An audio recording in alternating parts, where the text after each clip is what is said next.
कर्जत तालुक्यातील नेरळ भागातील दहिवली ग्रामपंचायतीचे उपसरपंच नरेश कालेकर यांचा उपसरपंच पदाचा कार्यकाल हा 22 एप्रिल रोजी संपुष्टात येत असल्याने त्यांनी आपल्या उपसरपंच पदाचा राजीनामा दिला होता. रिक्त उपसरपंच पदासाठी 6 मार्च रोजी निवडणूक घेण्यात आली होती. या निवडणुकीत सोनम बंधू गायकवाड यांचा एकमेव अर्ज आला असल्याने त्यांची उपसरपंचपदी बिनविरोध निवड करण्यात आली आहे. नरेश कालेकर यांचा उपसरपंच पदाचा कार्यकाल 22 एप्रिल रोजी संपुष्टात येत होता. त्यांनी आपल्या उपसरपंच पदाचा राजीनामा दिला होता. दरम्यान सदर रिक्त झालेल्या उपसरपंच पदाकरिता निवडणूक 6 मार्च रोजी घेण्यात आली होती.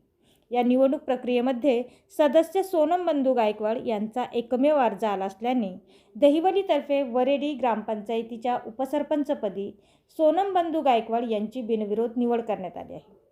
सदर उपसरपंच पदाच्या निवडणुकीचे कामकाज प्रक्रिया ग्रामपंचायतीच्या ग्रामसेविका दानीर मॅडम यांच्या देखरेखीखाली पार पडली.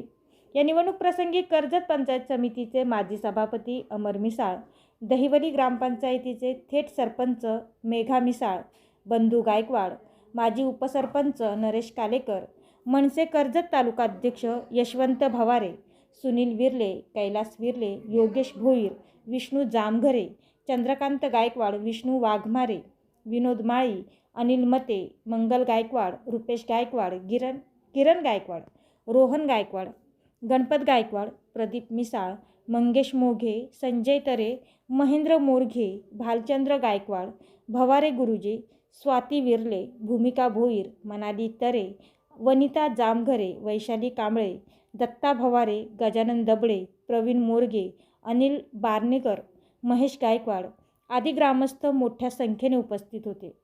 तर नवनिर्वाचित उपसरपंच सोनम बंधू गायकवाड यांच्यावर ग्रामस्थांकडून शुभेच्छांचा वर्षाव करण्यात येत आहे. गणेश पवारसह शीतल मोरे, मेट्रो न्यूज, कर्जत.